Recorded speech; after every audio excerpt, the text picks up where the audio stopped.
Saya hari Rabu, insya Allah saya akan datang ke ngadap Kejaksaan Agung. Sama menyampaikan ke Jaksa Agung agar Jaksa Agung memerintahkan jajaran kejaksaan yang di bawah naungan Kejaksaan Tinggi Jawa Barat, termasuk itu Kejaksaan Negeri Cirebon, untuk berhati-hati dan sangat harus teliti menerima berkas dari polisi. Jangan sampai nanti kan ini bola panas loh. Kalau udah P21 itu lepas tanggung jawab dari polisi. Nah itu Mas, saya akan menyampaikan itu hari Rabu tanggal 19 saya datang ke Kejaksaan Agung. Tapi terkait tanggapannya ayah Eki nih yang sudah diperiksa oleh Propam Mabes Polri, gimana nih Bang tanggapannya Abang sebagai kuasa hukumnya Peggy? Saya belum tahu ya apa isi daripada hasil pemeriksaan itu ya, maksudnya saya tidak tahu. Tapi yang jelas, kalau saya memang dari awal saya mendukung sekali harus diperiksa. Sebab saya bilang, biar kita tahu terang benderang, semuanya terang benderang. Dari pengakuan ini saya ngelihat itu kalau saya tidak salah ya, tapi untuk lebih pasti nanti saya baca lagi. Tadi saya baca di putusan pengadilan, tapi saya sudah berulang-ulang saya baca.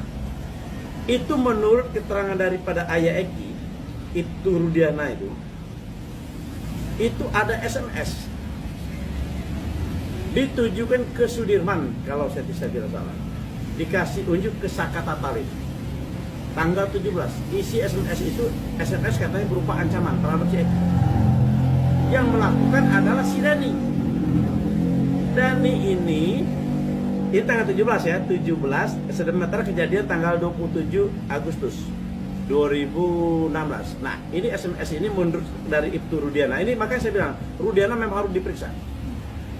Itu katanya ada ancaman dari si Dani terhadap si Eki. Menjadi pertanyaan saya, si Dani ini sendiri sekarang ini polisi katakan fiktif. Itu satu ya. Dani fiktif, satu. Si Andi ini kan fiktif juga. Di dalam putusan pengadilan dikatakan kalau mereka minum tanggal 27 pas ada kejadian, si Andi ini juga bercerita ke grup ini, kelompok ini, kalau dia punya masalah sama geng motor ekstasi. Makanya belum begitu lama setelah mereka minum itu, si korban Eki bersama si Pina lewat menggunakan jaket ekstasi. Dikejar, ketangkap, dibawa ke lahan kosong, digebuki. Si Dani memperkosa, si Andi juga memperkosa. Dua-duanya melakukan pemukulan. Dua-duanya dijadikan fiktif sama polisi. Nah, ini menjadi tanda tanya. Dua-duanya motivasi terjadi perkara ini ada dari dua-duanya. Ada dari si Dani tadi bilang dia SMS. Nah, tanggal 17. Sementara si Andi menyampaikan tanggal 27. Nah, dua-duanya fiktif. Padahal sumbernya ada dari dua-duanya nih. Ini menjadi pertanyaan saya. Ada apa terhadap ini? Apakah dua-duanya memang fiktif atau ada yang terselubung lebih besar di dalam perkara ini? Makanya harus Ibtu Rudiana itu diperiksa. Sebab Ibtu Rudiana waktu itu menjabat Kanit Narkoba.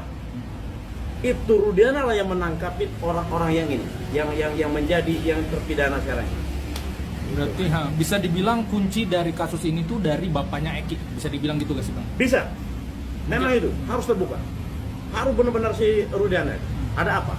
Kita tidak tahu, ya, makanya saya bilang, ini makanya saya menyampaikan ini benar-benar harus dilakukan pemeriksaan yang benar-benar. Ini bukan hanya sebatas terhadap klien saya aja. Nah sekarang ini yang terpidana sendiri sekarang ini kan sudah mau itu kan PK, sudah mau juga PK. Nah maksud saya ini lebih lucu lagi nanti. Ini kita berandai-andai.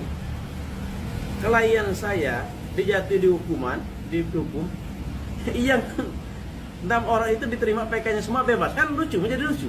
Ini lucu, perkara ini sangat lucu. Itu Mas. Tapi kan Ibtu Rudiana orang banyak bertanya-tanya nih sampai sekarang Bang, belum buka suara ke publik. Itu ibaratkan itu penyampaian pun waktu itu awal-awal kasus ini hanya ke medsos saja. Mungkin kenapa sih Bang belum buka suara berani untuk ke publik terkait kasus Pina dan Eki? Nah, saya tidak tahu. Maka saya tidak tahu, saya nggak bisa berandai-andai juga. Makanya saya bilang tadi, karena dia ini merupakan anggota kepolisian, maka pihak kepolisianlah dalam hal ini propam melakukan pemeriksaan terhadap Ibtu Rudiana. Ada apa, kenapa, dan mengapa? Banyak dipertanyakan ya bang, bisa dibilang. Iya, boleh dipertanyakan. Tapi kan banyak yang geram juga nih sama Ayah Eki yang tidak muncul gitu kan. Bukan mungkin salah satunya netizen kok belum muncul itu, banyak geramnya. Mungkin abang gimana nih perasaan abang? Apakah abang geram juga atau seperti apa?